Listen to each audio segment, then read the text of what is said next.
Hello everybody and very cordial welcome to our channel Indian Study Hub. आज हम verb chapter का part second करने वाले हैं, पार्ट टू करने वाले हैं, जिसमें पार्ट वन में हम ऑलरेडी बेसिक समझ चुके हैं कि वर्ब होता क्या है, कैसे कैसे टाइप्स की वर्ब होती हैं और कितने टाइप्स की वर्ब्स होती हैं ऑलरेडी बता चुका हूँ। ऑक्सिलरी वर्ब्स, मेन वर्ब्स और लिंकिंग वर्ब्स। तो ऑक्सिलरी वर्ब्स में भी हम प्राइमरी और मोडाल्स कर चुके हैं और आज के इस चैप्टर में हम पढ़ेंगे डिटेल में थोड़ा और मोडाल्स के बारे में कि मोडाल्स क्या होते हैं और डिफरेंस क्या होता है एक मोडाल में और वर्ब में, और उसके बाद काफ़ी सारे उसमें। तो वीडियो स्टार्ट करने से पहले I like to say that please अगर आपको वीडियो समझ में पीछे आ रही हैं, आप देख रहे हो, तो प्लीज़ चैनल को सब्सक्राइब करें और कोई भी डाउट है तो आप पूछ सकते हैं कमेंट सेक्शन में। वीडियो को लाइक करें और ज़्यादा से ज़्यादा अपने फ्रेंड सर्कल में प्लीज़ वीडियो को शेयर करें। So without any further delay let's move forward. तो सबसे पहले हम लोग वोकैब करेंगे जो हम डेली क्लास में करते हैं। लास्ट क्लास के वोकैब से शुरू करेंगे और आज के वोकैब हम चैप्टर के ख़त्म होने के बाद करेंगे। तो सबसे पहले लास्ट क्लास के वोकैब वो डिस्कस कर लेते हैं हमने क्या किया था। सबसे पहले जो हमारा वर्ड था वो था हमारा ग्रफ, दैट मीन्स एडजेक्टिव, जो कि एडजेक्टिव होता है। ग्रफ का मतलब होता है rough. For example what kind of day, it was a gruff day for me.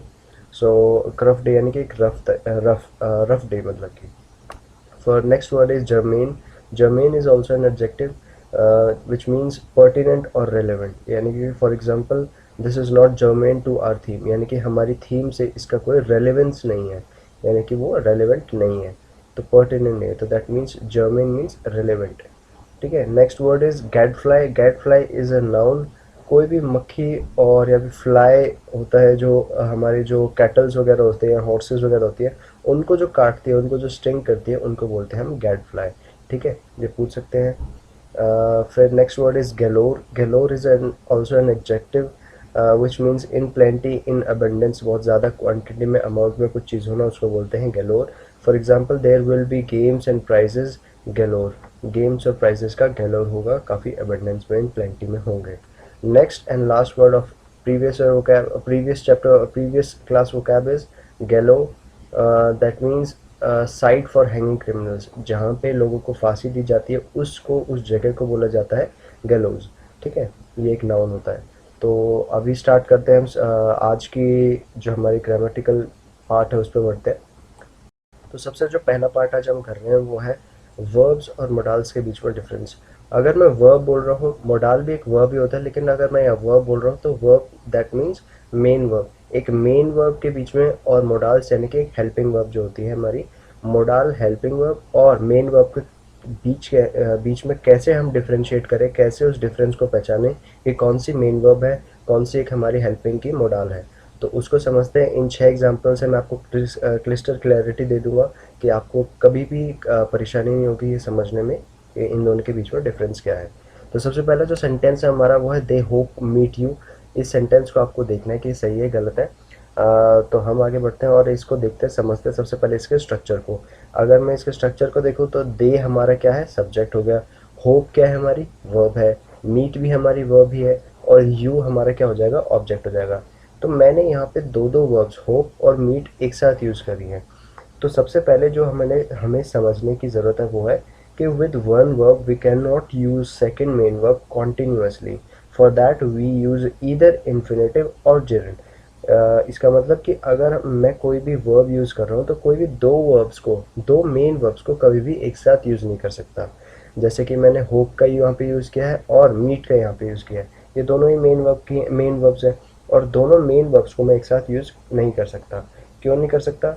क्योंकि मुझे अगर यूज़ करनी सबसे पहले तो उसके साथ या तो इन्फिनेटिव में टू टू प्लस वर्ब की फर्स्ट फॉर्म, जैसे हम लिखते हैं कि to I like to meet you, तो टू प्लस वर्ब की फर्स्ट फॉर्म जो होती है वो होती है इन्फिनेटिव। इन्फिनेटिव का एक अलग से चैप्टर भी आएगा, या इसके बारे में और डिटेल में आगे पढ़ेंगे, लेकिन अभी समझ लेते कि कैसे लिखा जाता है वर्ब्स को। या तो मैं इन्फिनेटिव में लिख सकता हूँ, इन्फिनेटिव मैं बता चुका हूँ, टू प्लस वर्ब की फर्स्ट फॉर्म के साथ लिखते हैं, या फिर जिरन में लिखते हैं। जिरन होता है वर्ब की फर्स्ट फॉर्म प्लस आईएनजी। ठीक है, या तो उसके साथ लिख सकते हैं। दोनों वर्ब्स को, मेन वर्ब्स को एक साथ ऐसे नहीं लिखा जा सकता। तो मैं यहाँ पे क्या करता हूँ, इस सेंटेंस को कैसे ठीक कर सकता हूँ, मैं यहाँ पे क्या करूँगा, they hope to meet you, oh sorry एक सेकेंड, यहाँ पे they hope to meet you. अब दे होप, होप यहाँ पे मेरी मेन वर्ब होगी और टू मीट मेरी क्या होगी, इन्फिनेटिव होगी, टू प्लस वर्ब की फर्स्ट फॉर्म। ठीक है, तो यहाँ से फर्स्ट वाला सेंटेंस हमारा ठीक हो जाएगा। सेकेंड सेंटेंस को देखते हैं, they should meet you, they should to meet you. अब यहाँ पे मैंने लिखा है they should to meet you. अब यहाँ पे समझते हैं स्ट्रक्चर को, दे मेरा सब्जेक्ट हो गया, शुड हमें पता है मेरा हमारा मोडाल होता है जो कि इंटेंशन शो करता है, टू मेरी प्रपोजिशन है, मीट अगर टू मीट लिख रहा हूँ तो यहाँ पर ये इन्फिनेटिव है, टू प्लस वर्ब की फर्स्ट फॉर्म, और यू मेरा ऑब्जेक्ट हो जाएगा। तो यहाँ पे अगर मेरा मोडाल यूज़ हो रहा है तो मोडाल्स मैंने क्या बताया, मोडाल्स एक हेल्पिंग वर्ब्स होते हैं जिनको वो हेल्प करते हैं किसी भी मेन वर्ब की इंटेंशन को शो करने के लिए। तो अगर ये मेन वर्ब को हेल्प करने के लिए कोई मोडाल लिखा गया है शुड, तो मेन वर्ब तो होनी चाहिए, तो यहाँ पे इन्फिनेटिव ना होके हमारा मेन वर्ब होना चाहिए। तो इसको ठीक करने के लिए मैं क्या करूँगा, इस इन्फिनेटिव के साथ टू काट दूंगा, तो ये इन्फिनेटिव ना होके अब ये खाली मीट मेरा क्या हो जाएगा, मेन वर्ब हो जाएगा। तो ये शुड मीट को हेल्प करने के लिए लिखा गया है, इसीलिए हम शुड को क्या बोलते हैं, हेल्पिंग वर्ब बोलते हैं, जो कि एक मोडाल है। दे शुड मीट यू, और यहाँ पे मीट की जगह हमने मेट वगैरह ऐसा क्यों नहीं लिखा, क्योंकि जब भी हम किसी मोडाल को लिखते हैं तो मोडाल के बाद हमेशा वर्ब की फर्स्ट फॉर्म आती है। फर्स्ट फॉर्म ना बोल के मैं बोलूँगा, प्रेफर करूँगा बोलना कि मोडाल के बाद हमेशा वर्ब की बेस फॉर्म आती है, हमेशा वर्ब की बेस फॉर्म लिखते हैं हम। ठीक है, ये हम आगे और अच्छे से समझ लेंगे। अगले सेंटेंस पे पढ़ते हैं। अभी तक हमने दो सेंटेंस देख लिए हैं और दो सेंटेंसेस में हमने समझा है कि कभी भी दो मेन वर्ब्स को, ये प्लीज़ आप नोट डाउन कर सकते हैं साथ साथ जो मैं आपको बता रहा हूँ ये चीज़ें, कि कैसे डिफरेंस को समझना है और कैसे करेक्शन कर सकते हैं। जैसे अगर दो मेन वर्ब्स को कभी एक साथ नहीं लिख सकते हम, ठीक है, मेन वर्ब्स को या तो मेन वर्ब्स के साथ जिरन में लिख सकते हैं, इन्फिनेटिव में, इन्फिनेटिव में देखो जैसे यहाँ लिख दिया मेन वर्ब के साथ, या फिर जिरन में लिख सकते हैं आईएनजी की फॉर्म में, या फिर दूसरी जो सेंटेंस में हमने देखा वो देखा अगर कोई मोडाल यूज़ हो रहा है तो मोडाल यानी कि हेल्पिंग वर्ब, उसके साथ हमेशा मेन वर्ब का आना ज़रूरी है, तो यहाँ पे हमने मेन वर्ब लिखी। अगले सेंटेंस में पढ़ते हैं he hope to meet you. अगर मैं बोल रहा हूँ he hope to meet you, hope हमारी क्या है यहाँ पे, हमारी वर्ब है, टू मीट हमारी क्या है, इन्फिनेटिव है, यू हमारी सब्जेक्ट हो जाएगा। तो इस सेंटेंस में आपको एरर देखना है क्या है। तो अगर मैं लिख रहा हूँ he hope to meet you, तो स्ट्रक्चर तो वैसे तो ठीक है कि ये मेन वर्ब होगी, हेल्पिंग हमने लिखी नहीं है, कोई बात नहीं। तो he hope to meet you, to meet हमारी इन्फिनेटिव होगी और यू हमारा ऑब्जेक्ट हो गया। लेकिन अगर एक चीज़ नोटिस करो तो ही हमारा जो सब्जेक्ट है वो सिंगुलर है, जैसे दे हमारा जो सब्जेक्ट था वो प्लूरल था, ही हमारा जो सब्जेक्ट है वो है सिंगुलर। तो सिंगुलर के हिसाब से हमेशा हम वर्ब्स को लिखते हैं। तो अगर मैं ही लिख रहा हूँ तो ही के साथ मैं क्या लिखूँगा, ही होप्स टू मीट यू। तो ये भी चीज़ हमें समझने की ज़रूरत है कि वर्ब्स को हमेशा हम सब्जेक्ट के अकॉर्डिंग लिखते हैं कि वो सिंगुलर है प्लूरल है। तो यहाँ पे सिंगुलर सब्जेक्ट था तो सिंगुलर सब्जेक्ट के हिसाब से हमने सिंगुलर वर्ब लिखे कि होप्स, एस लगा दिया पीछे। ठीक है, अगला सेंटेंस देखते हैं, ही शुड मीट यू। यहाँ पे अगर मैं लिख रहा हूँ ही शुड मीट यू, तो यहाँ पे मेरा सेंटेंस क्या है, स्ट्रक्चर क्या है, मीन ही मेरा क्या है, सब्जेक्ट है, शुड मेरा क्या है, मेरा मोडाल है, ये हमें पता है ऑलरेडी, मीट क्या है, मेरी मेन वर्ब है, और यू मेरा सब्जेक्ट है, ही शुड मीट यू। तो इस सेंटेंस में कोई भी एरर नहीं, ये सेंटेंस एकदम सही है क्योंकि ये मेरी हेल्पिंग वर्ब हो जाएगी, ये मेरा मेन वर्ब है, ये सब्जेक्ट है, ये ऑब्जेक्ट है, स्ट्रक्चर एकदम ठीक है, कोई दिक्कत नहीं है सेंटेंस में। तो इन दो सेंटेंसेस में हमने क्या देखा और क्या समझा कि with verb when the subject is singular then verb would be in singular form, कि जब थर्ड वाले सेंटेंस है कि अगर सब्जेक्ट हमारा सिंगुलर है तो वर्ब भी सिंगुलर आएगी। और सेकंड में क्या समझा कि in modals they are used in one form only, they there is no singular form और प्लूरल फॉर्म विद मोडाल्स। तो यहाँ पे मैंने क्या बताया आपको, जैसे यहाँ पे भी डिस्कस किया कि मोडाल्स के साथ हमेशा बेस फॉर्म लिखते हैं। जैसे अगर मैं लिख रहा हूँ ही होप्स टू मीट यू, तो होप्स मेरी जो मेन वर्ब है वो सब्जेक्ट के अकॉर्डिंग आ गई, लेकिन यहाँ पे मैंने सब्जेक्ट यहाँ पर भी ही है, लेकिन यहाँ पे मैंने इसको मीट्स नहीं किया, क्यों, क्योंकि यहाँ पे मेरा मोडाल यूज़ हो गया। और मैंने क्या बताया, मोडाल्स के साथ हमेशा हम वर्ब की बेस फॉर्म लिखते हैं, यानी कि जो बिल्कुल बेस फॉर्म होते हैं, जो अगर सिंगुलर फॉर्म भी हो जाएगी वो भी है तो मेरी वो भी फर्स्ट फॉर्म, लेकिन वो सिंगुलर फॉर्म है, बेस फॉर्म होती है बिना किसी एस या ई एस के प्रेजेंट फॉर्म में। तो सेंटेंस क्या हो जाएगा, ही शुड मीट यू। ठीक है, एक ये चीज़ आज हमने सीखी। नेक्स्ट सेंटेंस बढ़ते हैं फिफ्थ सेंटेंस पे, जो क्या कहता है, दे होप बेटर रिजल्ट्स। अगर मैं बोल रहा हूँ दे होप बेटर रिजल्ट्स, तो इसमें स्ट्रक्चर देखते हैं। सबसे पहले दे सब्जेक्ट हो गया, होप मेरी वर्ब हो गई, बेटर रिजल्ट्स क्या है, मेरा ऑब्जेक्ट हो गया। अब ऑब्जेक्ट क्या है, जैसे बेटर तो मेरा एडजेक्टिव हो गया जो कि डिफाइन कर रहा है रिजल्ट को, कैसा, what kind of results, better results. तो ये पूरा बेटर रिजल्ट्स मेरा ऑब्जेक्ट हो गया। तो ये जो दे है, दे के साथ होप मेरी प्लूरल की वर्ब एकदम ठीक है, और ये इसको डिफाइन कर रहा है, what kind of results, better results. तो ये सेंटेंस एकदम ठीक है, इसमें कोई दिक्कत नहीं है। एक बार सिक्स सेंटेंस भी देख लेते हैं। दे शुड बेटर रिजल्ट्स, अगर मैं लिख लूँ दे शुड बेटर रिजल्ट, तो यहाँ पे मेरे क्या है, दे मेरा सब्जेक्ट हो गया, शुड मेरा मोडाल हो गया, बेटर रिजल्ट्स मेरे क्या है मेरा क्या हो गया, ऑब्जेक्ट हो गया, जो पहले सेंटेंस में भी था। तो यहाँ पे मेरा मोडाल्स क्या होता है, हेल्पिंग वर्ब होता है। तो मैंने क्या बताया था पहले भी कि मोडाल्स के साथ अगर हेल्पिंग वर्ब होती है तो हेल्पिंग वर्ब हमेशा मेन वर्ब के लिए यूज़ की जाती है, मेन वर्ब को हेल्प करने के लिए यूज़ होती है। तो अगर मेन वर्ब ही नहीं होगी तो सेंटेंस हो जाएगा गलत। तो यहाँ पे हम कोई भी मेन वर्ब डाल के इसको ठीक कर सकते हैं, तब ये सेंटेंस ठीक हो, वरना ये सेंटेंस गलत है। तो यहाँ पे मैं मेन वर्ब लिख देता हूँ, they should hope better result. तो यहाँ पे करेक्ट आंसर इसका क्या हो जाएगा, they should hope better result. तो इन दोनों सेंटेंसेस में हमने क्या सीखा कि after main verb we can directly write noun और pronoun as a subject. Main verb के बाद जैसे इस सेंटेंस में होप थी, तो होप के बाद हमने क्या किया, हमने नाउन या प्रोनाउन ऑब्जेक्ट के तरह एक साथ ऑब्जेक्ट के तरीके से हमने डायरेक्टली लिख दिया जस्ट मेन वर्ब के बाद। लेकिन अगर मैं लिख रहा हूँ with modals, we have to write the और we have to use the main verb, only then we can use the object as a noun और प्रोनाउन। हमेशा हम जो होते हैं मेन वर्ब के बाद ही नाउन और pronoun as a object use कर सकते हैं। अब यहाँ पे डायरेक्टली हम हेल्पिंग वर्ब जो मोडाल होते हैं उनके बाद हम डायरेक्टली ऑब्जेक्ट यूज़ नहीं कर सकते, बीच में मेन वर्ब का आना बहुत ज़रूरी है। तो आई होप ये 6 के 6 सेंटेंस के साथ हमने अलग अलग दो दो करके इन सेंटेंसेस को समझा, और ये भी समझा कि कैसे हम स्ट्रक्चर यूज़ करते हैं और कैसे हम चीज़ों को अप्लाई करते हैं। तो आई होप ये आपको चीज़ें समझ में आई होंगी, और इनके बीच में दोनों के वर्ब्स और मॉडल्स के बीच में डिफरेंस समझ में आया कि कैसे यूज़ करते हैं। ठीक है, तो आगे बढ़ते हैं, कुछ सेंटेंसेस देखेंगे और कुछ नई चीज़ें समझेंगे। इससे रिगार्डिंग अगर कोई भी डाउट हो तो आप फिर से पूछ सकते हैं। अगर मैं एक और आपको एग्जांपल दूं ओरली, तो आप देख सकते हैं, जैसे अगर मैं कोई सेंटेंस बोल रहा हूँ, they need not to explain anything else.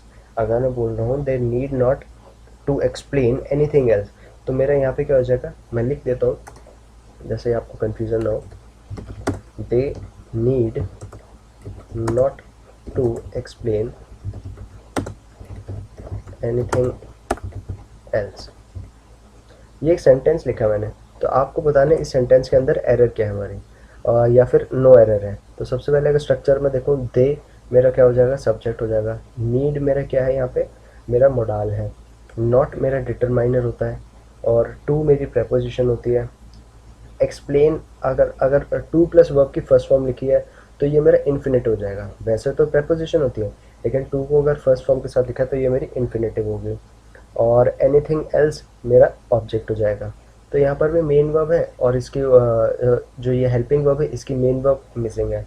तो इस इन्फिनेटिव को काट करके हम इसको मेन वर्ब बना देंगे और इसको सेंटेंस को कर देंगे एकदम ठीक। तो क्या हो जाएगा सही answer, they need not explain anything else. इस टाइप्स के क्वेश्चन एग्जाम में बहुत ज़्यादा पूछे जाते हैं, और आपको ये आना चाहिए और समझना आना चाहिए। तो आई होप ये आपको समझ गए होंगे आप इन सब चीज़ों से, और कोई भी डाउट हो तो आप कमेंट सेक्शन में पूछ सकते हैं। आगे बढ़ते हैं। आगे हम यूज़ देखने वाले हैं, जैसे सेंटेंस में लास्ट 7 सेंटेंस में आपने नॉट यूज़ किया, तो इस नॉट के बारे में थोड़ा और समझते हैं, और कैसे कहाँ पे यूज़ होता है और कैसे यूसेज होता है इस नॉट का, ये समझते हैं। तो सबसे पहले जो एग्जांपल है वो हमारा है, दे हैव गॉन होम।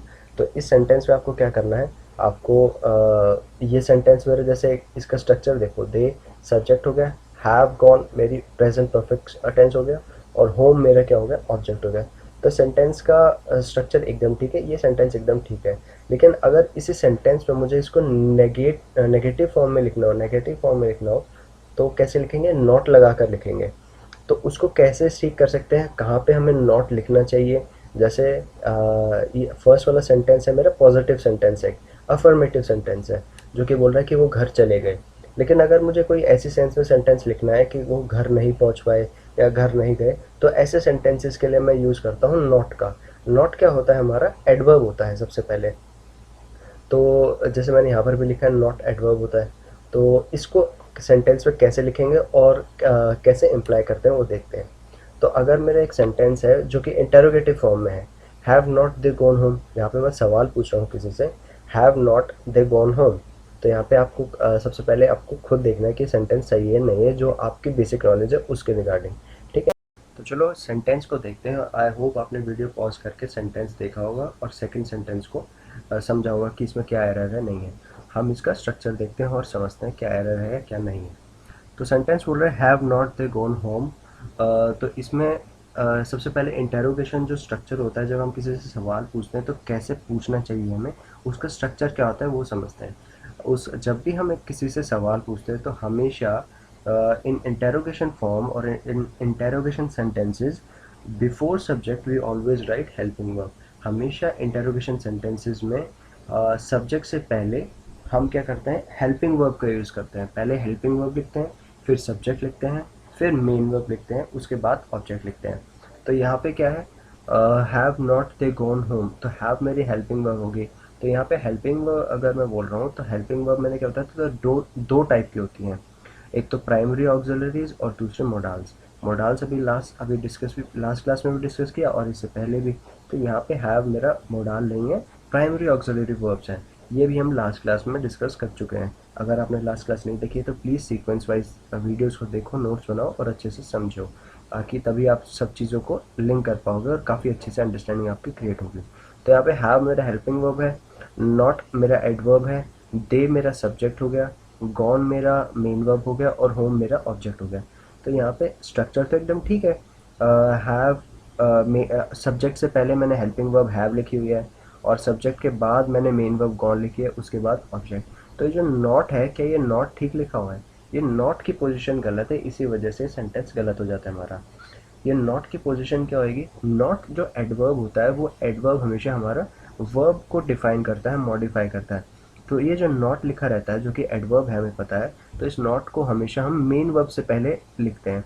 क्यों? क्योंकि ये मेन वर्ब को डिफाइन करता है। तो इस मेन वर्ब नॉट को यहाँ से हटा करके हम लिख देंगे यहाँ पर, they have not gone home, have they not gone home. तो ये इसका करेक्ट आंसर हो जाएगा और सवाल पूछेगा have they not gone home. तो नॉट मेन वर्ब से जस्ट पहले क्यों लिखा है, क्योंकि वो एक एडवर्ब है और एडवर्ब्स हमेशा मेन वर्ब को डिफाइन करते हैं और उसके बाद हम जस्ट इसी वजह से मेन वर्ब से जस्ट पहले लिखते हैं। एडवर्ब्स का भी एक अलग से चैप्टर आएगा, अभी आपको सिर्फ स्ट्रक्चर पे ध्यान देना है, उसमें भी हम अलग से और डिटेल में काफ़ी पढ़ेंगे। ठीक है, नेक्स्ट एग्जांपल है हमारा have they not gone home. अब अगर मैं यहाँ पे लिख रहा हूँ have they not gone home, तो यहाँ पे अच्छा, इसका करेक्ट आंसर मैंने यहीं पे लिख दिया है, जैसे लास्ट इसका करेक्ट आंसर क्या हो जाएगा, ये मेरा था have not they gone home, और इसका करेक्ट आंसर क्या हो जाएगा, have they not gone home. ये इसका करेक्ट आंसर हो जाएगा। Have helping verb, they subject, not adverb, ये मेन वर्ब और ये ऑब्जेक्ट। ठीक है, तो थर्ड मेरा सही आंसर हो जाएगा सेकंड वाले का। नेक्स्ट फोर्थ क्वेश्चन पे बढ़ते हैं, दे हैड नॉट फूड। तो अगर मैं यहाँ पे लिख रहा हूँ दे हैड नॉट फूड, तो इसको समझते हैं। दे मेरा क्या है, सब्जेक्ट हो गया। हैड मेरा क्या है, मेरा मेन वर्ब हो जाएगी। नॉट मेरा एडवर्ब हो गया। फूड मेरा क्या होगा, फूड मेरा ऑब्जेक्ट हो गया जो कि एक नाउन है। तो अगर मैं यहाँ पे लिख रहा हूँ दे हैड नॉट फूड, तो मैंने क्या बताया, एडवर्ब्स क्या होते हैं, वर्ब्स को डिफाइन करते हैं, वर्ब्स के लिए यूज़ किए जाते हैं, उनको मॉडिफाई करते हैं। तो अगर मैं नॉट एक नाउन के साथ लिख रहा हूँ तो यहाँ पे नॉट की पोजीशन गलत हो जाती है। तो यहाँ पे हमें क्या लिखना चाहिए, नॉट की जगह हम यहाँ पे क्या लिख सकते हैं, नो लिख सकते हैं। They had no food. No क्या हो जाएगा, नो हमारा एडजेक्टिव होता है, वो जो कि एक स्टेट बताता है कि उनके पास खाना नहीं था। तो यहाँ पे एडवर्ब को हटाकर हम यहाँ पे एडजेक्टिव लिख देंगे और इसका सही आंसर हो जाएगा दे हैड नो फूड। ठीक है, तो नॉट और नो में आपको डिफरेंस पता होना चाहिए और कैसे कहाँ पे यूज़ कर सकते हैं। नॉट हमने समझ लिया एडवर्ब होता है, और एडवर्ब्स क्या होते हैं, जो कि वर्ब्स को डिफाइन करते हैं और वर्ब्स के जस्ट पहले, मेन वर्ब से जस्ट पहले लिखे जाते हैं। और नो क्या होते हैं, नो मेरे एडजेक्टिव्स होते हैं। तो इस कंडीशन के हिसाब से, यहाँ पे सिचुएशन के हिसाब से हमें नो लिखना था। ठीक है, क्योंकि यहाँ पे मेन वर्ब यहाँ पे लिखी हुई है और यहाँ पे हमें नो लिखना था। ठीक है, नेक्स्ट बढ़ते हैं, दे नीड नो मनी। तो यहाँ पे स्ट्रक्चर को समझते हैं। दे सब्जेक्ट हो गया, नीड मेरा क्या नाम है, मेरी मेन वर्ब हो जाएगी, और नो मेरा एडजेक्टिव हो गया और मनी मेरा ऑब्जेक्ट हो जाएगा, जो कि नो किसको डिफाइन कर रहा है, इसके बाद बता रहा है मनी की। तो दे नीड नो मनी ये एकदम सही आंसर हो जाएगा और सही सेंस भी दे रहा है कि उनके पास उनको कोई पैसे की ज़रूरत नहीं है, they need no money. Next बढ़ते हैं, दे नीड नॉट मनी। तो अगर मैं यहाँ पे लिख रहा हूँ दे नीड नॉट मनी, तो यहाँ पर ये वाला सेंटेंस गलत हो जाएगा क्योंकि हम ऑलरेडी डिस्कस कर चुके हैं। ये मनी मेरा क्या है, नाउन है और ये इसको डिफाइन नहीं कर सकता, तो इसको ऊपर वाला सेंटेंस के हिसाब से जैसा ठीक हो जाएगा। तो सिक्स सेंटेंस गलत है और फिफ्थ वाला ठीक हो जाएगा। तो नेक्स्ट हमारा सेवन्थ एग्जाम्पल है जो कह रहा है दे नीड नॉट वर्क। यहाँ पे इसके स्ट्रक्चर को समझते हैं। दे हमारा क्या है, सब्जेक्ट है। नीड क्या है, हमारी वर्ब है। नॉट क्या है, एडवर्ब है। और वर्क भी क्या है मेरा, ये भी वर्ब है हमारी। तो इसको समझते हैं। अगर मुझे पता है ऑलरेडी कि जो नीड होता है ये हमारा मेन वर्ब भी हो सकता है जैसे कि पिछले एग्जाम्पल में था, और हमारा मोडाल्स भी हो सकता है। मोडाल भी होता है नीड और मेन वर्ब भी होता है। तो अगर मैं फॉर अ सेकेंड अगर इसको मुझे कन्फ्यूज़न हो रही है तो इन सेंटेंसेस को कैसे समझना है, कि अगर मुझे नहीं पता है कि अभी यहाँ पे ये कौन सी यूज़ हो रहा है, तो सेकंड वर्ब को देख लेते हैं। तो जो वर्क है हमारी ये मोडाल नहीं हो सकती, ये हमेशा मेन वर्ब ही होती है। तो फॉर अ सेकेंड इसको मेन वर्ब समझ लेते हैं, इसको मोडाल समझ लेते हैं जो कि यानी कि हेल्पिंग वर्ब समझ लेते हैं। और नॉट मेरी एडवर्ब है जो पता ही है हमको। तो अभी स्ट्रक्चर की सेंस बना के देख लेते हैं। दे मेरा सब्जेक्ट हो गया, नीड मेरी हेल्पिंग वर्ब होगी जो कि यूज़ हो रही है वर्क के लिए, वर्क का इंटेंशन शो करने के लिए। और नॉट मेरा एडवर्ब हो गया जो कि फोकस कर रही है किसी वर्ब को ही। तो सेंटेंस एकदम ठीक हो जाएगा, इसमें कोई एरर नहीं है। तो यहाँ पे नीड हमारा क्या हो जाएगा, हमें पता चल रहा है हमारी मोडाल है, नॉट मेरा एडवर्ब है और वर्क मेरी मेन वर्ब है। तो द नीड नॉट वर्क हमारा सही हो जाएगा सेंटेंस। ठीक है। नेक्स्ट हमारा सेंटेंस है दे नीड नो वर्क। तो यहाँ पे इस सेंटेंस को समझते हैं। अब मुझे पता है दे, या यहाँ पे क्या मेरा सब्जेक्ट हो गया। नीड यहाँ पे मुझे नहीं पता कि यहाँ पे मोडाल है या मेन वर्ब है। नो मेरा मुझे पता है कि यहाँ पे नो मेरा क्या होता है, एडजेक्टिव होता है। और एडजेक्टिव्स के बाद हम किसको लिखते हैं, हम हमेशा नाउन्स को, कॉम्प्लीमेंट्स को लिखते हैं। तो अगर कॉम्प्लीमेंट्स को लिखते हैं तो यहाँ पे वर्क क्या होगी मेरी, कॉम्प्लीमेंट होगी। They need no work. तो यहाँ से मैं ये समझ गया हूँ कि यहाँ पे वर्क जो होगी मेरी, वो मेरी नाउन है एक, यहाँ पे वर्ब नहीं है। तो अगर ये नाउन है तो नीड यहाँ पे मेरी क्या हो जाएगी, ये मेरी मेन वर्ब हो जाएगी।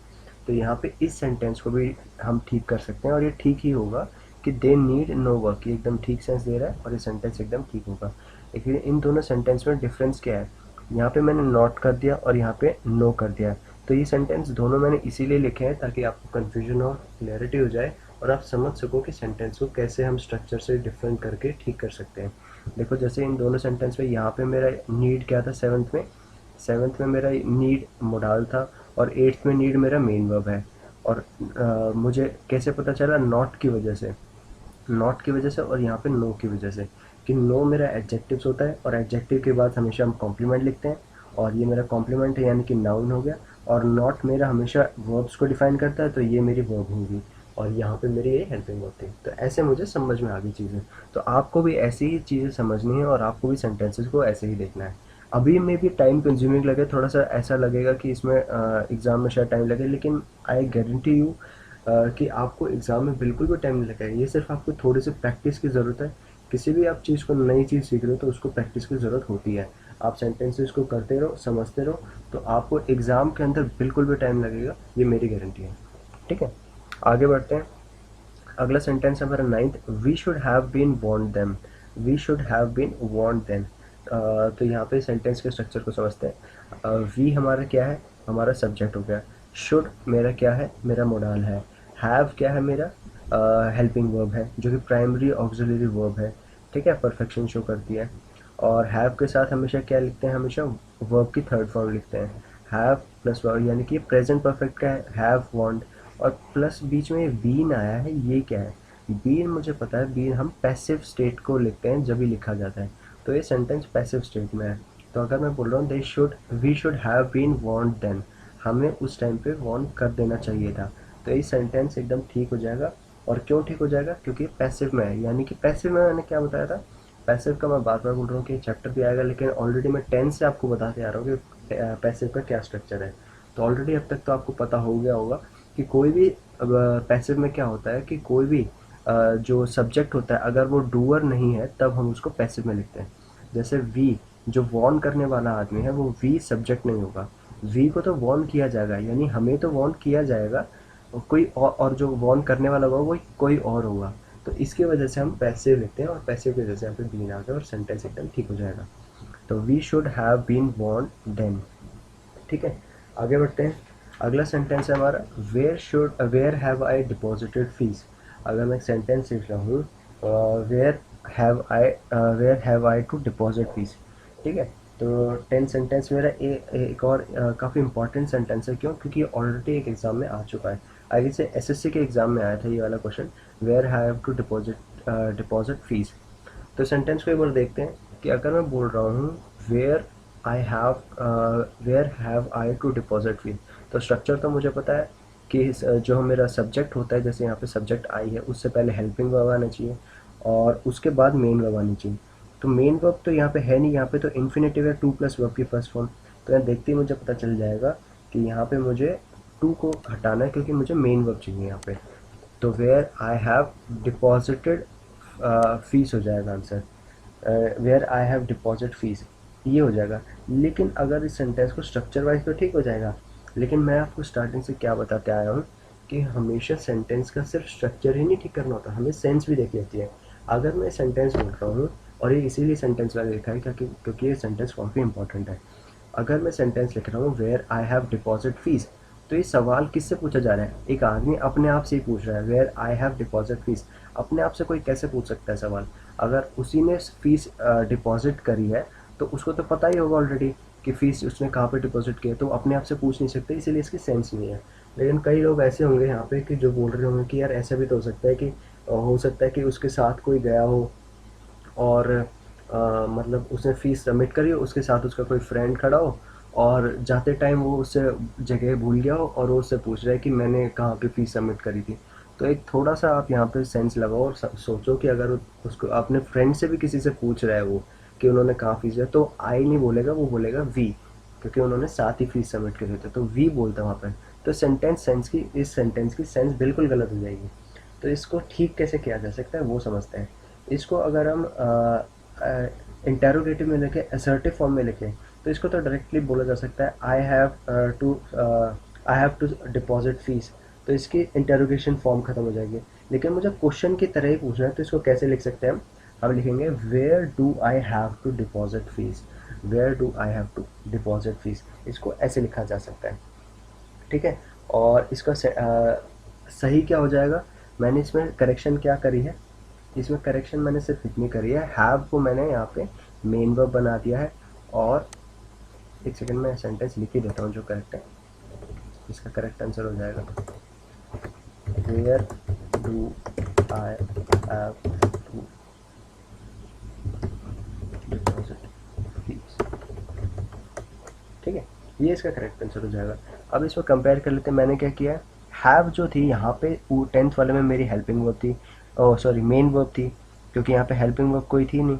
तो और स्ट्रक्चर हमने इंटेरोगेशन का क्या पढ़ा है कि हमेशा सब्जेक्ट से पहले हेल्पिंग वर्ब लिखते हैं। तो मैंने सब्जेक्ट आई से पहले एक डू यहाँ पे हेल्पिंग वर्ब लगा दी और हैव को मेन वर्ब बना के सब्जेक्ट के बाद में रख दिया। तो ये सेंटेंस एकदम ठीक जाएगा, where do I have to deposit fees. और टू डिपॉजिट ये जो है मेरा इन्फिनेटिव, इसको एज इट इज़ रहने दिया। ठीक है, इसको कोई चेंज नहीं किया। जैसे इसमें यहाँ पे ऑलरेडी टू था ना, where have I to deposit fees. ठीक है, तो ये ठीक हो जाएगा। एक और चीज़ समझते हैं, जैसे मैंने एक और प्लीज़ देखना, जैसे अगर मैंने 9th एग्जाम्पल लिखा था, अभी हम नॉट का यूसेज देख रहे हैं। तो 9th सेंटेंस तो एकदम ठीक था जो हम ऑलरेडी डिस्कस कर चुके हैं कि we have been warned then. ये एक पॉजिटिव स्टेटमेंट है कि we should have been warned then, हमें वॉर्न कर देना चाहिए था। और यहाँ पे स्ट्रक्चर क्या है, शुड भी मेरा हेल्पिंग वर्ब है जो कि मोडाल है, हैव भी मेरा हेल्पिंग वर्ब है जो प्राइमरी ऑक्सिलरी है।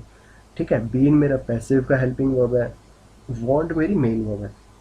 तो यहाँ पे देखो यार, तीन तीन हेल्पिंग वर्ब आ रही है, एक शुड हो गई, एक हैव हो गया और एक बीन हो गया, उसके बाद मेन वर्ब आ रही है। तो अगर मुझे नॉट लिखना है, इसको नेगेटिव फॉर्म में लिखना है कि हमें we should not have been, अगर मुझे नॉट अगर कहीं पुट करना है कि मैं हमें वॉर्न नहीं किया गया उस टाइम पे, या फिर हमें वॉर्न नहीं करना चाहिए था उस टाइम पे, तो इसको कैसे लिखा जा सकता है? अगर तो नॉट अगर लिखना है तो मैं यहाँ पे कहाँ पे पुट करूँगा? शुड से पहले, शुड के बाद, हैव के बाद, बीन के बाद, या मेन वर्ब से पहले? तो ये समझते हैं एक बार, ये काफ़ी इंपॉर्टेंट चीज़ है, ये एग्जाम में भी आ सकती है, तो प्लीज़ इस पर ध्यान देना। ठीक है, तो अगर मैं बोल रहा हूँ we should have been warned then, तो दो में तो मैंने हमेशा आपको बोला है कि मेन वर्ब से पहले, लेकिन एक्चुअल में क्या होता है, जब भी हम नॉट को यूज़ करते हैं तो हम हमेशा जो हमारी फर्स्ट हेल्पिंग वर्ब होती है उसके बाद लिखते हैं। तो करेक्ट आंसर तो ये हो जाएगा, we should not have been born then. Not अगर आना चाहिए तो शुड के बाद आना चाहिए। ये क्यों आना चाहिए, ये देखते हैं क्यों। क्योंकि शुड जो हमारी जो फर्स्ट हेल्पिंग वर्ब होती है उसी के रिलेशन में उसी के अदर फॉर्म्स होते हैं, मतलब उसी के साथ साथ हम यूज़ करते हैं बाकी के हेल्पिंग वर्ब्स। अगर मैं इसको और क्लैरिटी के साथ बोलूँ, then I can say that when there are multiple helping verbs, then not which is an adverb will be written after first helping verb, because others are just part of first helping verb. जो बाकी के helping verb होती हैं वो सिर्फ first helping verb का एक part होती हैं, इसीलिए हम हमेशा फर्स्ट हेल्पिंग वर्ब के बाद नॉट को लगाते हैं, एडवर्ब को लगाते हैं, उसके बाद हम बाकी के हेल्पिंग वर्ब लिखते हैं और फिर मेन वर्ब लिखते हैं, फिर ऑब्जेक्ट लिख के ठीक कर लेते हैं। ठीक है, तो सही आंसर क्या हो जाएगा, we should not have been want then. तो ये इसका करेक्ट आंसर हो जाएगा। तो आई होप ये आपको समझ में आया हो। और ये क्वेश्चन काफ़ी बार आ सकता है कि नॉट को एग्जाम में दे देगा, हैव के बाद लगा दिया या मेन वर्ब से पहले जस्ट लगा दिया और बीच में पहले दो तीन हेल्पिंग वर्ब ऑलरेडी लिखी हैं। तो आपको पता होना चाहिए कि जो नॉट होता है वो हमेशा फर्स्ट हेल्पिंग वर्ब के बाद आता है। क्यों? क्योंकि जो बाकी की हेल्पिंग वर्ब होती हैं वो पहली हेल्पिंग वर्ब्स का ही पार्ट होती हैं। ठीक है, ये इसका रीज़न हो गया। ठीक है, आगे बढ़ते हैं। आई होप ये आपको समझ में आया होगा। तो चलो आगे बढ़ते हैं और कुछ नया समझते हैं और कुछ नया सीखते हैं। तो अगला एग्जांपल देखो, हमारा एक इंटेरोगेशन का फॉर्मूला है जहाँ पे फर्स्ट है do you know why he has not come. ये एक एग्जांपल है जो कि इंटेरोगेशन में है, जो कि हमें यहाँ पे साइन से साफ पता चल रहा है और डू से भी पूछा जा रहा है कि सवाल। तो सेंटेंस से समझते हैं कि है क्या। तो अगर स्ट्रक्चर को देखो तो यहाँ पे पता चल रहा है देखते ही कि ये सेंटेंसेस में दो क्लॉज में बटा हुआ है। वो कैसे पता चला, एक तो देखो यहाँ से लेके यहाँ तक से डू यू नो, एक तो यहाँ से लेके यहाँ तक डू यू नो, और दूसरा ये वाला why has he not come, why has he not come, ये वाला क्लॉज हो गया। तो यहाँ पे हम टेंस से ही पढ़ते आ रहे हैं कि दो क्लॉजेज होते हैं, मेन क्लॉज और एक सब क्लॉज। तो मेन क्लॉज हमारा ये हो गया, do you know main clause हो गया, और why has he not come ये मेरा सबऑर्डिनेट क्लॉज हो गया। ठीक है, वो कैसे पता चला, वाई से पता चल गया। तो इस सेंटेंस में समझते हैं जो हमारा ये स्ट्रक्चर है डू यू नो, ये तो हमारा हो गया इंटेरोगेशन में, ये एकदम ठीक है कि मेरा ये सब्जेक्ट है, सब्जेक्ट से पहले मेरी ये हेल्पिंग वर्ब लिखी है डू, और सब्जेक्ट के बाद लिखी हुई है मेरी main verb do you no, तो ये एकदम ठीक है। लेकिन अगर मैं सबऑर्डिनेट क्लॉज की बात करूँ, इसके अंदर भी सेम फॉर्म लिखी हुई है कि इंटेरोगेशन वाली फॉर्म, यानी कि सब्जेक्ट से पहले हेल्पिंग वर्ब और उसके बाद मेरी मेन वर्ब कम, और नॉट तो मेरी कम को डिफाइन कर रही है जो कि एडवर्ब है। तो हमें इस सेंटेंसेस में क्या समझना है कि जब भी कोई इंटेरोगेशन का सेंटेंस आता है जो कि दो क्लॉज में लिखा जाए, यानी कि एक मेन क्लॉज और एक सब क्लॉज, तो हमेशा आपको ये ध्यान रखना है कि हमेशा मेन क्लॉज वाली जो सेंटेंस होता है, जो पार्ट होता है, उसके अंदर हम इंटेरोगेशन वाला स्ट्रक्चर लिखते हैं, और सबऑर्डिनेट क्लॉज के अंदर हमेशा असर्टिव स्ट्रक्चर लिखा जाता है। असर्टिव यानी कि जो हम पॉजिटिव सेंटेंस भी लिखते हैं, जो क्वेश्चन वाला नहीं होता। तो इसमें करेक्शन क्या हो जाएगा, पहले ये देख लेते हैं। जो सबऑर्डिनेट क्लॉज है इसमें क्या हो जाएगा, इसमें मेरा सब्जेक्ट पहले आ जाएगा वाई ही, और यहाँ पे आ जाएगा हैज़ नॉट कम। तो आंसर तो ये हो जाएगा why do you know why he has not come, ये इसका करेक्ट आंसर हो जाएगा। क्यों हो जाएगा, क्योंकि इंटेरोगेशन वाले एग्जांपल्स में जब भी दो क्लॉज वाला है तो मेन क्लॉज वाले में हम इंटेरोगेशन वाला स्ट्रक्चर लिखते हैं, और सबऑर्डिनेट क्लॉज के अंदर हम असर्टिव वाला क्लॉज लिखते हैं, असर्टिव वाला स्ट्रक्चर लिखते हैं। ठीक है, क्योंकि जो हम जैसे पहले भी जो क्वेश्चंस डिस्कस करते आए थे, जैसे देखो लास्ट उसमें जो हमने क्वेश्चंस डिस्कस किए थे, ये सिर्फ सिंगल क्लॉज वाले सेंटेंसेस थे, ये दो क्लॉजेस नहीं थे, इनमें सिर्फ एक ही क्लॉज था। ठीक है, इसमें दो क्लॉज थे, तो इस वजह से ये चीज़ समझने कि हमेशा मेन क्लॉज में लिखा जाता है। ये क्यों लिखा जाता है, ये हम टेंस में ही ऑलरेडी कवर कर चुके हैं, ये सब पढ़ चुके हैं ऑलरेडी। तो जो वीडियो देखते आ रहे हैं उन सबको पता होगा कि टेंस में भी हम पढ़ते आ रहे हैं कि सबऑर्डिनेट क्लॉज डिफाइन करते हैं मेन क्लॉज को। सबऑर्डिनेट क्लॉज क्या होते हैं, सिर्फ मेन क्लॉज को डिफाइन करने के लिए लिखे जाते हैं, और इसी वजह से जो सारा काम होता है वो मेन क्लॉज में होता है, और इसीलिए ये जो सबऑर्डिनेट क्लॉज है इसको असर्टिव फॉर्म में लिखे हम। ठीक है, अगला सेंटेंस है what he has done. What he has done ये एक सिंपल सेंटेंस है जिसमें सिर्फ एक ही क्लॉज है। तो इसमें देखते ही पता चल रहा है इसमें क्या होएगा, हमारा सिंपल है तो यहाँ पे मेन जो सब्जेक्ट है, सब्जेक्ट से पहले हमारी हेल्पिंग वर्ब आ जाएगी जो कि हैज़ है। तो हैज़ यहाँ से हटकर हमारा सब्जेक्ट से पहले आ जाएगा। Why has he, what has he done, ये हमारा करेक्ट आंसर हो जाएगा, ठीक है, क्योंकि ये सिंगल है। अगला सेंटेंस देख लेते हैं फिर से, why all people in this class are happy, ये एक और सेंटेंस हो गया, ये भी हमारा सिंगल उसका है। तो इसमें भी देख लेते हैं, why all people in this class are happy. तो यहाँ पे मेरा क्या है, सेंटेंस क्या है, वाई तो मेरा वो हो गया, ऑल पीपल मेरा सब्जेक्ट है, इन दिस क्लास मेरा सब्जेक्ट हो गया, आर हैप्पी मेरा आर मेरा स्ट्रक्चर हो गया जो हेल्पिंग वर्ब हो गई, हैप्पी मेरा कॉम्प्लीमेंट हो गया। तो इसको मैं क्या करूँगा, आर को यहाँ से हटा करके यहाँ पे सब्जेक्ट से पहले लिख दूंगा, why are all people in this class happy, ये मेरा इसका करेक्ट आंसर हो जाएगा और इसको हम ऐसे ठीक कर सकते हैं, ठीक है। तो आई होप ये वाला आपको समझ में आया होगा। ये जो पिछला पढ़ा उसी के लिए, उससे रिगार्डिंग 3 नई चीज़ें थी जो मैंने आपको बताई और आपसे रिलेटेड जो एग्ज़ाम में काफ़ी बार पूछी जाती हैं। तो आगे हम बढ़ते हैं जो कि है यूज़ टू से रिलेटेड, कि हम यूज़ टू से कैसे सवाल पूछे जाते हैं और कहाँ कहाँ से सवाल आते हैं, ठीक है। तो ये वाला आई होप आपको समझ में आ ही गया होगा पूरा अच्छे से कि यहाँ पे वाई मेरा क्या था, सब्जेक्ट क्वेश्चन इंटरोगेटिव फॉर्म का वो था structure, all people in this class पूरा एक सब्जेक्ट था और आर मेरा हेल्पिंग वर्ब था और हैप्पी मेरी स्टेट थी, ठीक है। इसी वजह से मैंने आर को ये जो पूरा सब्जेक्ट था इससे पहले लिखा था, ठीक है। आगे बढ़ते हैं यूज़ टू पे। यूज़ टू पे देखो दो मतलब होते हैं और दो तरीके से लिखा जाता है। सबसे पहले यूज़ टू का क्या मतलब होता है, एक तो एडजेक्टिव होता है यूज़ टू, एक दूसरा मोडाल भी होता है यूज़ टू। जब यूज़ टू होता है एडजेक्टिव तो उसका मतलब होता है अकस्टम टू। अकस्टम टू यानी कि कोई यूजुअल हैबिट, कि कोई आपको किसी चीज़ की आदत है, किसी चीज़ की मतलब डेली बेसिस पे कोई चीज़ कर रहे हो, आप उस चीज़ से घिर चुके हो और बार बार किए जा रहे हो, तो अकस्टम हो आप उस चीज़ से, आपके लिए वो चीज़ यूजुअल है, तो तब आप यूज़ करते हो यूज्ड टू, ठीक है। दूसरा एक यूज टू होता है मोडाल। मोडाल यानी कि हेल्पिंग वर्ब, जो डिस्कस करते आ रहे हैं। जब मोडाल होता है तो अब उसका मतलब होता है पास्ट हैबिट। जब आप पास्ट हैबिट्स को, किसी पुरानी आदत को आप बता रहे होते हो तब भी आप यूज़ करते हो यूज टू, जो कि अब नहीं है, बट नॉट नाउ, जो अब नहीं है, कोई पुरानी बात है, कोई पुरानी आदत है, उसके लिए भी हम यूज टू करते हैं। तो यहाँ पे समझना क्या है कि जब एडजेक्टिव होता है यूज टू तब इसका स्ट्रक्चर होता है बी या फिर गेट प्लस में यूज टू प्लस में वर्ब की फर्स्ट फॉर्म प्लस आईएनजी के साथ लिखते हैं। और मोडाल्स में तो कोई वो है ही नहीं, मोडाल्स तो एक हेल्पिंग वर्ब होती है, उसके बाद मेन वर्ब लिखते हैं और बाकी सेम एज इट इज़।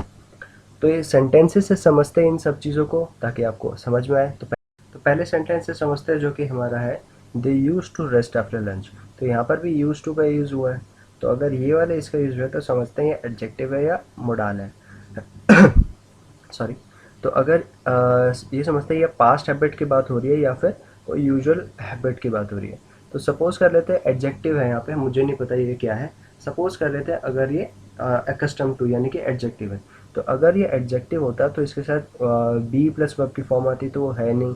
तो अगर इसको मोडाल समझ लेते हैं आप 2 सेकंड के लिए, वरना अगर एडजेक्टिव समझूंगा तो पूरा लिखना पड़ेगा B plus get plus first form plus I N G ये सब। तो अगर इसको मोडाल समझ लेते हैं यानी कि पास्ट हैबिट है, अगर इसको ऐसे समझता हूँ, they use to rest after lunch, यानी कि कोई उनकी पुरानी आदत थी कि हमेशा उनका लंच होता था और लंच के बाद वो रेस्ट करते थे, कोई पुरानी आदत है जो कि अब नहीं है। तो अगर इसको मोडाल की तरह यूज़ कर रहा हूँ तो इसको कैसे लिखूंगा, they use to rest after lunch, जो कि एकदम ठीक हो जाएगा, यानी कि मोडाल हो गया और मोडाल के बाद ये हो जाएगा मेरी वर्ब की बेस फॉर्म, जो कि बेस फॉर्म ऑलरेडी है, और आफ्टर लंच ये मेरा ऑब्जेक्ट हो जाएगा।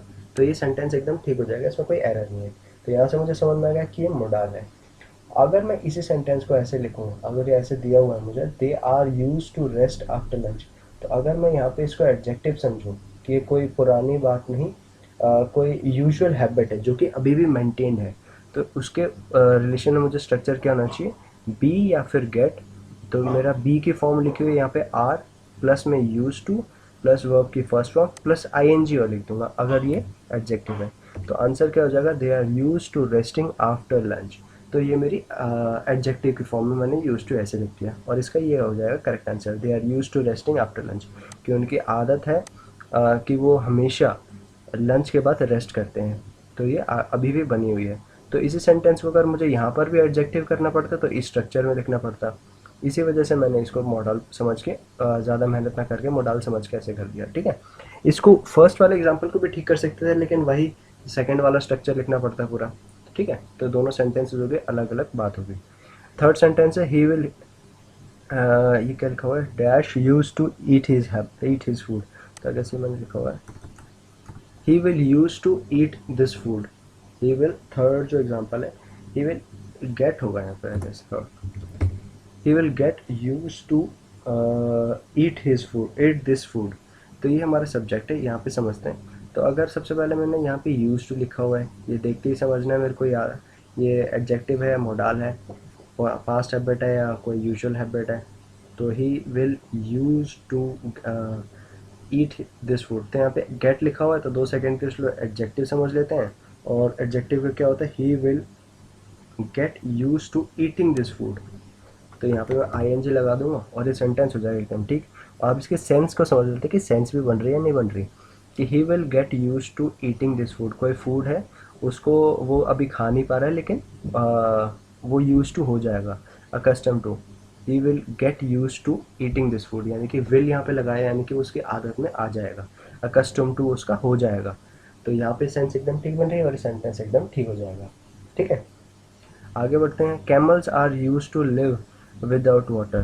तो तो ये भी कैमल्स की तो आदत होती है, कोई पास्ट हैबिट तो है नहीं, वो एक कंटिन्यूस हैबिट है। तो ये तो पता ही होगा कि मैं एडजेक्टिव ही हो सकता है ये। Camels are use to living, तो यहाँ पे लिव की फर्स्ट फॉर्म के साथ आई एन जी आ जाएगा। Camel are use to living, sorry I E हट जाएगा।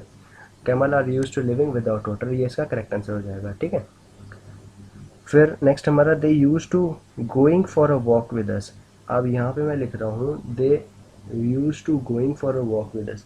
तो यहाँ पे मुझे समझ में आ रहा है कि यूज टू भाई ये किसी पास्ट हैबिट की बात हो रही होगी, क्योंकि वो वॉक पे जाया करते थे, ऐसी बात हो रही है, जो कि सेंस मुझे देखते ही समझ में आ रही है। तो अगर ये मोडाल है और पास्ट हैबिट की बात हो रही है तो स्ट्रक्चर इसका आई एन जी यहाँ पे नहीं आएगा, बेस फॉर्म आएगी। They are, they use to go for a walk with us, ये इसका करेक्ट आंसर हो जाएगा, ठीक है। अब दो हमने समझ लिया कि यूज से यूज टू एक एडजेक्टिव होता है, एक मॉडल होता है।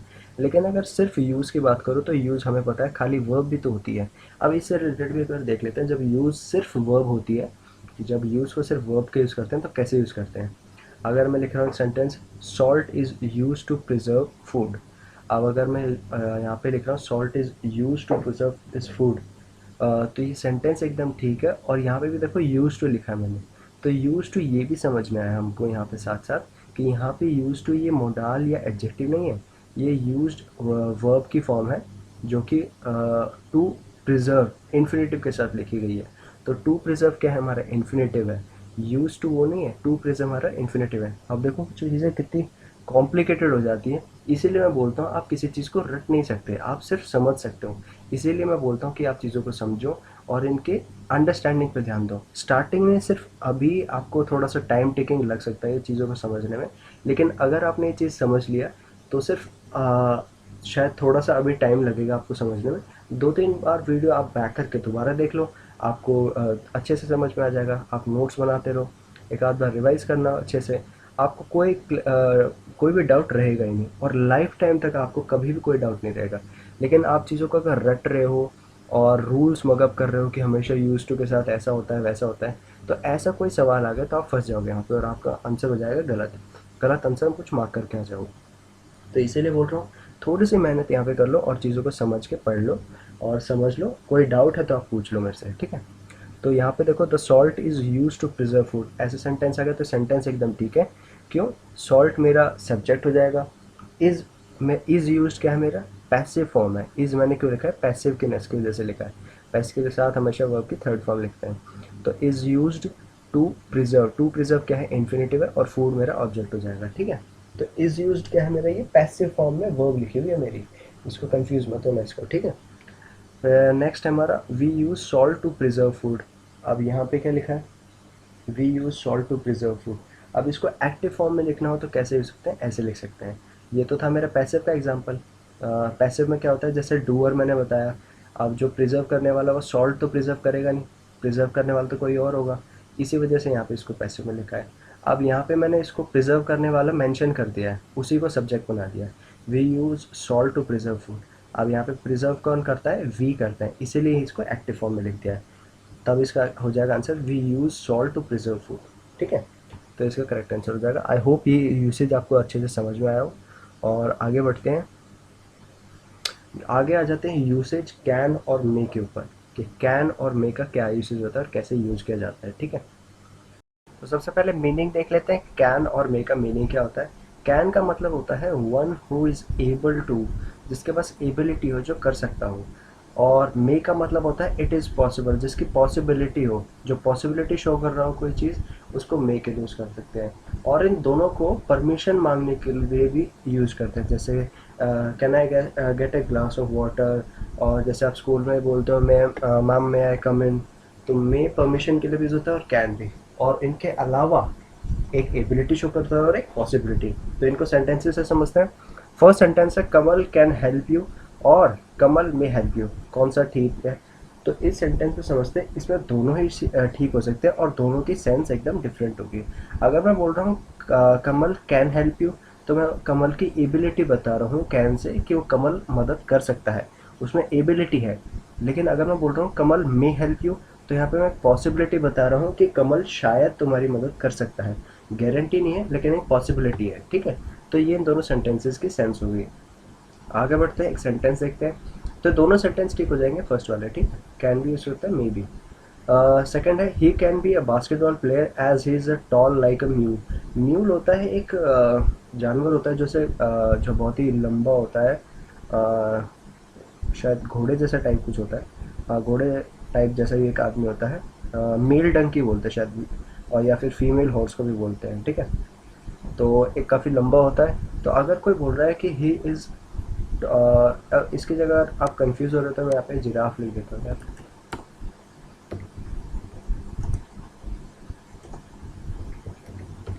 ठीक है, तो अगर मैं बोल रहा हूँ he can be a basketball player as is tall like a giraffe, तो सेंटेंस आपको देखना सही है गलत है। तो क्या यहाँ पे कैन का यूज़ कर रहा हूँ और मैं बोल रहा हूँ as is tall like a giraffe, तो सेंटेंस तो है गलत। अगर आपको नहीं पता तो सेंटेंस है गलत, क्यों गलत है। अगर मैं बोल रहा हूँ can be a basketball player, कोई बास्केट प्लेयर बन सकता है, क्योंकि वो बहुत लंबा है, जिराफ जैसा बहुत लंबा है। तो भाई, अगर तुम्हें बास्केटबॉल प्लेयर बनना है तो उसके लिए तुम्हें खेलना भी आना चाहिए। सिर्फ लंबे होने से तुम खेल नहीं सकते हो या अच्छे बास्केटबॉल प्लेयर नहीं बन सकते हो। तो अगर तुम लंबे हो तो तुम्हारी एक पॉजिटिव वो हो जाती है, तुम्हें एक एडवांटेज मिल जाती है, तो कि तुम्हें मदद मिलेगी खेलने में।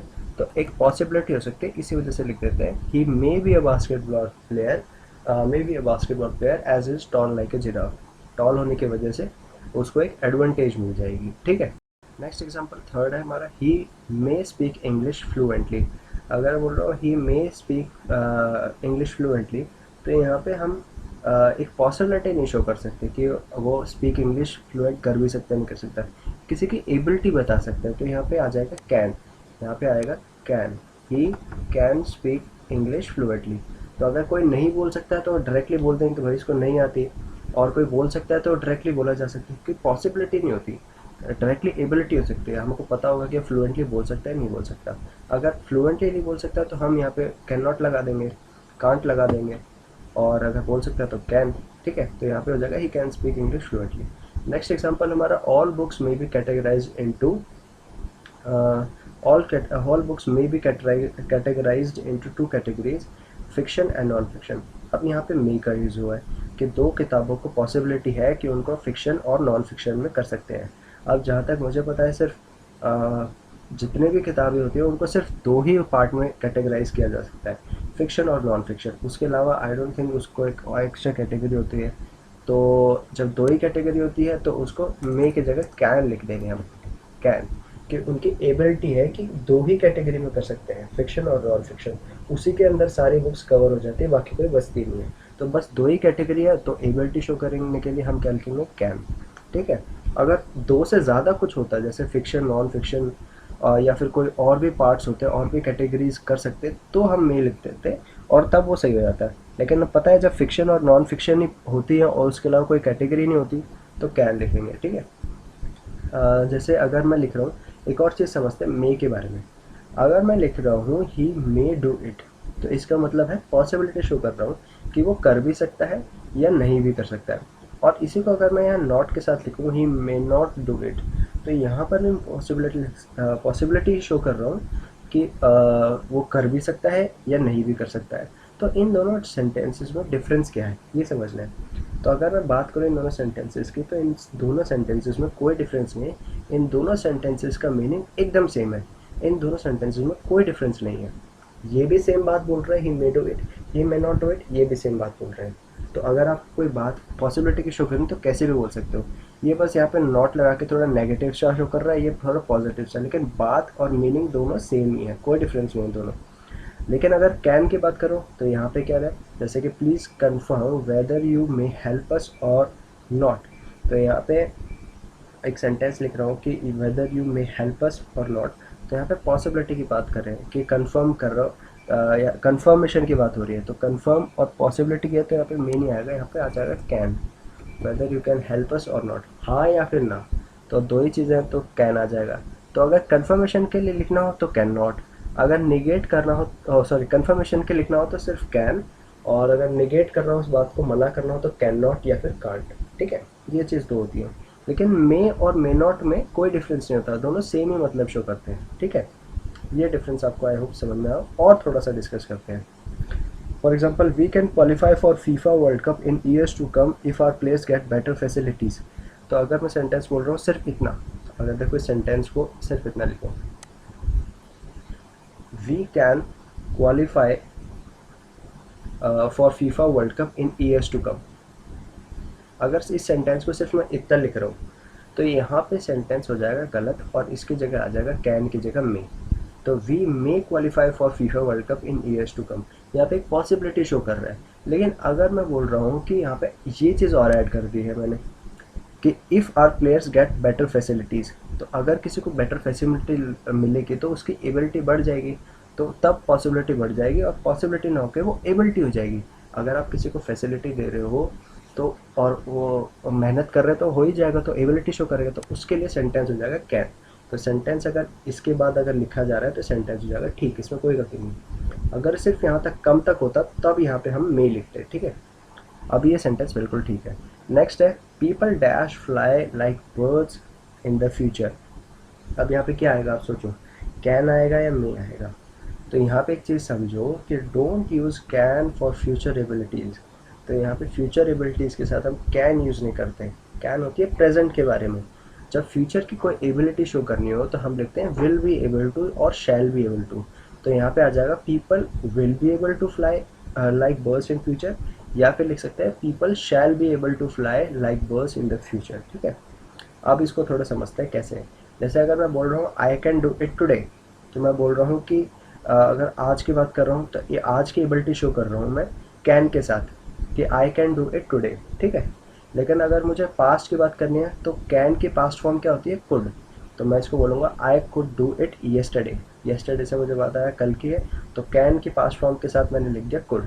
कुड क्या होती है, कैन की पास्ट फॉर्म होती है। ठीक है, और अगर मैं फ्यूचर की बात कर रहा हूँ, ये हो गया फर्स्ट, ए हो गया प्रेजेंट का, बी हो गया पास्ट का। फ्यूचर में बात कर रहा हूँ तो फ्यूचर में कैन से शो नहीं कर सकता, मैं लिखूंगा I shall be able to do it tomorrow. ठीक है, फ्यूचर के इवेंट्स को ऐसे लिखा जाता है। ठीक है, नेक्स्ट है ही मे पॉसिबली गेट लेट। अब नेक्स्ट सेंटेंस है हमारा ही मे पॉसिबली गेट लेट। तो यहाँ पे समझते हैं पॉसिबली क्या शो करता है। पॉसिबली हो गया, लाइकली हो गया। लाइकली का भी एक सेंटेंस देख लेते हैं। अगर मैं बोल रहा हूँ they will likely get late, तो पॉसिबली एक पॉसिबिलिटी शो कर रहा है। लाइकली भी क्या होता है, एक प्रोबेबिलिटी शो करता है कि हो सकता है। तो यहाँ पे भी देखा क्या है, ये भी फ्यूचर का डिनोट कर रहा है कि ही मे पॉसिबली गेट लेट, फ्यूचर की बात हो रही है।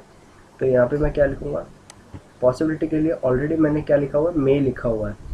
तो यहाँ पे दो तो सेम डिनोटिंग चीज़ों को हम नहीं लिखते। तो यहाँ पे मे काफ़ी हमारा इस सेंस को डिनोट करने के लिए कि तुम पॉसिबिलिटी है कि तुम लेट हो सकते हो।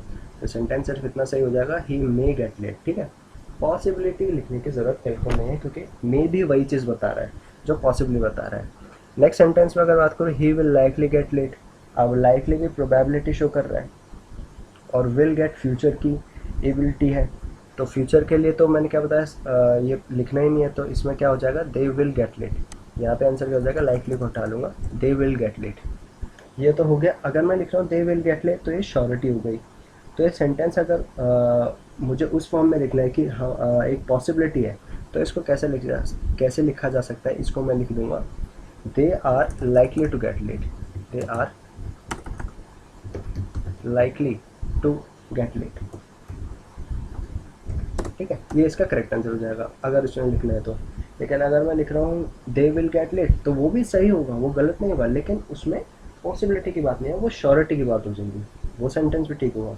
लेकिन अगर पॉसिबिलिटी की बात करें तो ऐसे लिखा जाएगा they are likely to get late, present में। ठीक है, फिर नेक्स्ट बढ़ते हैं। He can stay here as long as he will pay the rent timely. तो यहाँ पे समझते हैं ये क्या है। तो मैंने क्या लिखा, ही कैन, ये भी एबिलिटी शो कर रहा है। तो एबिलिटी अगर शो कर रहा है तो मैंने क्या बताया, वो प्रेजेंट की होती है मेनली। तो यहाँ पे as he will pay rent नहीं होगा, as long as he pays होगा। एक second, as long as he pays, ये इसका करेक्ट आंसर हो जाएगा। क्यों हो जाएगा, क्योंकि सबसे पहले तो यहाँ पे कैन जो है ये एबिलिटी नहीं शो कर रहा है, यहाँ पे परमिशन शो कर रहा है कि उसको परमिशन दे रहा है कि ही, जैसे मैंने बताया कैन और में दोनों परमिशन भी बताते हैं कि परमिशन शो कर रहे होते हैं, वैसे ही यहाँ पे परमिशन दी जा रही है कि जब तक वो रेंट देगा तब तक वो यहाँ पे रह सकता है। तो यहाँ पे कैन क्या यूज़ हुआ है, परमिशन के लिए यूज़ हुआ है, तो यहाँ पे फ्यूचर नहीं पेज आ जाएगा। ठीक है, नेक्स्ट बढ़ते हैं। Anyone dash apply for government job if she और ही एलिजिबल फॉर जॉब। तो यहाँ पे आपको बताना है मे में से और कैन में से कौन सा सेंटेंस कौन सा पार्ट ठीक हो जाएगा। ठीक है, तो यहाँ पे अगर मैं बोल रहा हूँ एनीवन कैन और या फिर anyone may apply for government job if he और शी एलिजिबल फॉर जॉब। तो अगर कोई एलिजिबल है तो उसकी एबिलिटी होगी, तो एबिलिटी होगी, तो यहाँ पे आंसर क्या आ जाएगा, कैन मेरा। ठीक है, वो मुझे कैसे पता चल गया, इफ़ की वजह से, ये सबॉर्डिनेट क्लॉज की वजह से, इफ़ ही और शी एलिजिबल फॉर जॉब। तो अगर मैं सिर्फ इसको यहाँ तक लिखता anyone dash apply for job, तो यहाँ पे मे लिख सकता था मैं। ठीक है, लेकिन अभी मेरे सबॉर्डिनेट क्लॉज से कैन ही लिखना पड़ेगा मुझे। तो यहाँ पे लिखा है use can not may if to refer to already guaranteed permission. तो ऑलरेडी जैसे यहाँ पे गवर्नमेंट ने परमिशन एक गारंटी कर रखी है कि जो भी एलिजिबल होगा वो अप्लाई कर सकता है, तो इसीलिए यहाँ पे कैन आ गया। यहाँ पे रेंट के लिए था, तो यहाँ पे रेंट की परमिशन दे रखी है कि भाई जब तक वो रेंट टाइमली पे करेगा तब तक के लिए हम मे नहीं कैन यूज़ करेंगे। ठीक है, तो आई होप कि आपको समझ में आया होगा। और आगे बढ़ते हैं, एक लास्ट पार्ट है आज का, फटाफट देख लेते हैं। कोड, वुड और माइट। कोड, वुड, माइट क्या होते हैं। कोड होता है पास्ट ऑफ कैन, जैसे मैंने अभी डिस्कस किया। वुड होता है विल की पास्ट फॉर्म, माइट होता है मे की पास्ट फॉर्म। तो ये अगर मैं बोल रहा हूँ पास्ट फॉर्म, तो ये वर्ब की सेकंड फॉर्म नहीं है, ये सिर्फ ये मोडाल्स हैं सारे। कुड हो गया, वुड हो गया, माइट हो गया, ये मोडाल्स हैं सारे, जो कि इनकी पास्ट फॉर्म है बस। और इनके मोडाल्स के बाद हमें पता है हमेशा वर्ब की बेस फॉर्म यूज़ होती है। ठीक है, ये भी आपको पता होगा। तो एग्जाम्पल से देखते हैं, इनको समझते हैं थोड़ा। अगर मैं बोल रहा हूँ first example, the man didn't know that they will arrest him. तो ये फर्स्ट सेंटेंस है, the man didn't know that they will arrest him. तो यहाँ से मैं समझ जाऊँगा कि डिड जो मेरा यूज़ हुआ है, डिडंट, ये मेरा पास्ट टेंस की फॉर्म है। तो अगर मैं बोल रहा हूँ the man didn't know that they will arrest them, तो यहाँ पे विल हट जाएगा मेरा, और विल की जगह हो जाएगा वुड, वुड हो जाएगा, क्योंकि ये पास्ट की बात हो रही है। अगर पास्ट की बात हो रही है, the man didn't know that they would arrest him, तो ये वाला कंडीशनल्स का एग्जांपल आ गया मेरा। आई होप वो तो पता ही होगा सबको, तो इसकी वजह से यहाँ पे वुड आ गया।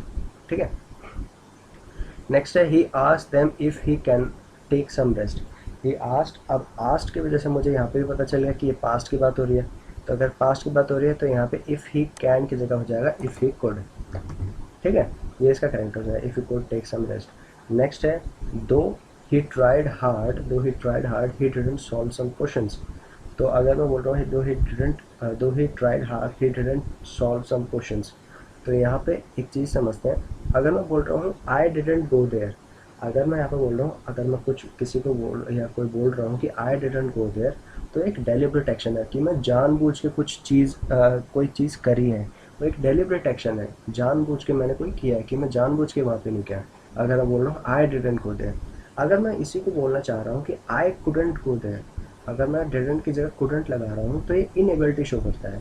इनएबिलिटी यानी कि जानबूझ के नहीं, कि मैं किसी रीज़न की वजह से नहीं जा पाया, मैं वहाँ जाना चाह रहा था लेकिन कोई ऐसा कारण हो गया जिसकी वजह से मैं वहाँ नहीं जा पाया। तो डिडंट और कुडंट में ये फ़र्क आ जाता है। जब डिडंट होता है तो मतलब डेलिब्रेट एक्शन, जानबूझ कर नहीं गया, लेकिन अगर मैं कुडंट बोल रहा हूँ तो इसका मतलब है कि कोई कारण की वजह से मैं नहीं जा पाया। तो यहाँ पे अगर थर्ड सेंटेंस में अगर बात करें, though he tried hard he didn't solve some question, तो उसने हार्ड तो ट्राई किया लेकिन वो सॉल्व नहीं कर पाया। तो अगर डिडंट से तो डेलिब्रेट तो उसने किया नहीं, तो उसकी कोई इनएबिलिटी की वजह से रहा होगा कि भाई उसको आया नहीं या टाइम कम रह गया, कुछ भी है, तो इसके लिए हम यूज़ करेंगे he couldn't. Though he tried hard he couldn't. एक सेकेंड, हाँ, ये हो जाएगा इसका correct answer. Though he tried hard he couldn't solve some questions, ठीक है। नेक्स्ट है, though it was very dark there he could find keys.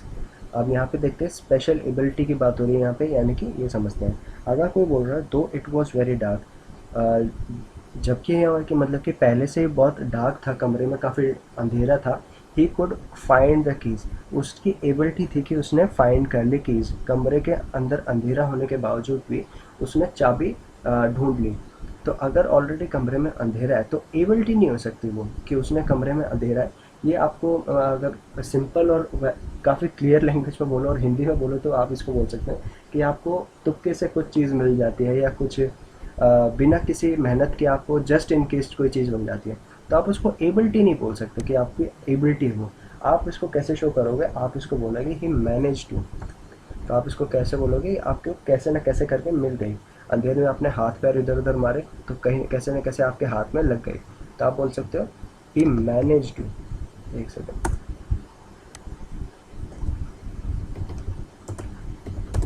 तो आप इसको बोल सकते हो कि though it was very dark he manage to find the keys. तो यहाँ पे मैनेज टू आ जाएगा। मैनेज टू मतलब कैसे ना कैसे करके आपने मैनेज कर लिया और चाबी आपको मिल गई। और अगर आप इसको लिख सकते हो तो आप ऐसे भी लिख सकते हो he was able to, he was able to find the keys, आप ऐसे भी लिख सकते हो इसको। तो जो भी स्पेशल एबिलिटी हो सकती हैं, जो आपको मेहनत नहीं लग रही है, आपको बस इनकेस मिल रही है, उनको ऐसे डिनोट किया जा सकता है। एक और एग्जांपल, आज का लास्ट एग्जांपल है, उसके बाद वोकैब करेंगे हम लोग। तो ये क्वेश्चन है, he could lift the box up to his shoulders. उसने ही कुड, उसकी एबिलिटी थी कि वो अपना बॉक्स है वो शोल्डर्स तक लेके आ गया। तो अगर कोई आपके आपके अंदर कोई एबिलिटी है तो आपको शोल्डर्स तक क्या, आप बिल्कुल सर से ऊपर भी उसको ले जा सकते हो। लेकिन अगर बात हो रही सिर्फ शोल्डर्स तक ही ले पाया, तो उसने कैसे ना कैसे करके मुश्किल से लेके आया होगा। तो इस केस में, ऐसे केसेस में हम इनको सेम उस पर लिखेंगे, he manage to, he manage to lift the box up to the shoulder. इसका करेक्ट आंसर हो जाएगा, ठीक है। तो आई होप ये आपको वर्ब का पार्ट सेकंड था, आपको आई होप ये आपको समझ में आया हो। काफ़ी इंपॉर्टेंट चीज़ें आपके डिस्कस करें जो कि एग्ज़ाम्स में रेगुलरली पूछी जाती है। और आगे बढ़ते हैं आज के वोकैब के बाद, जो कि लास्ट पार्ट है, फटाफट फिर इस क्लास को एंड करेंगे, ठीक है। तो आज का फर्स्ट वर्ड है हमारे वोकैब का हियाटस। हियाटस क्या होता है, एक नाउन होता है, यानी कि ब्रेक इन कॉन्टीन्यूटी या कि फिटफुल। फिटफुल अभी हमने डिस्कस कर चुके हैं ऑलरेडी, बट बिल्कुल यानी कि रुक रुक के कोई चीज़ हो रही होती है बिना किसी कॉन्टीन्यूटी को, उसको बोलते हैं फिटफुल या फिर हियाटस। नेक्स्ट वर्ड है हंच। हंच क्या होता है हमारा नाउन। हंच यानी कि आपको इंट्यूशन, गैस या फिर फीलिंग आ रही है, कोई ऐसी आपकी अंदर ऐसी एक गैस आ रहा है, कोई इंट्यूशन, उनको बोलते हैं हंच, ठीक है। जैसे आप बोलते हो कि I have a intuition that this thing will happen, तो उसको बोल सकते हो आप हंच, ठीक है। हाइस्ट, हाइस्ट क्या होता है, रॉबरी। अब जैसे कि एक पॉपुलर नेटफ्लिक्स का शो भी आ रहा है, मनी हाइस्ट। तो हाइस्ट का क्या मतलब होता है, रॉबरी। हाइस्ट का मतलब ही होता है रॉबरी। एक शो भी आ रहा है, सबको ही पता होगा, मनी हाइस्ट करके, ठीक है। फिर नेक्स्ट वर्ड है हिच हाइक। हिच हाइक क्या होता है, वर्ब होता है जो कि ट्रैवल ऑन फ्री राइड। अगर फ्री में आप ट्रैवल कर रहे हो तो उसको बोलोगे हिच हाइक, ठीक है। और लास्ट वर्ड है आज का हे वायर। हे वायर एडजेक्टिव होता है जिसका मतलब होता है गो एस्ट्रे या फिर out of control. Out of control, हाथ से निकल जाना या फिर गलत डायरेक्शन में जाना, उसको बोलते हैं हे वायर। तो आई होप अभी आपको वोकैब क्लियर होगी, आपको चैप्टर समझ में आ रहे होंगे। तो वीडियोस देखते रहिए और प्लीज़ चैनल को सब्सक्राइब करें। ज़्यादा से ज़्यादा लोगों में प्लीज़ आपसे हम्बल रिक्वेस्ट है, शेयर करें, और ताकि मेरे को भी मोटिवेशन मिले नई नई वीडियोस और आगे और कंटेंट पढ़ाने के लिए और अच्छा करने के लिए। और मैं रेगुलरली कोशिश करता हूँ कि कुछ ना कुछ इम्प्रूवमेंट करता रहूँ। आप जैसे सब देख ही रहे होंगे कि कैसे मैंने स्टार्टिंग में पेन और उस पर पढ़ा था, लेकिन क्वालिटी इंप्रूव करने के लिए मैंने कोशिश कर रहा हूँ कि मैं अभी ऑनलाइन पढ़ा रहा हूँ यहाँ पे। तो आई होप आपकी बेटर अंडरस्टैंडिंग में कुछ फ़र्क आया होगा और आपको समझ में आ रही होंगी चीज़ें। तो प्लीज़ चैनल को सब्सक्राइब करें। Till then take care and have a nice day. Bye bye.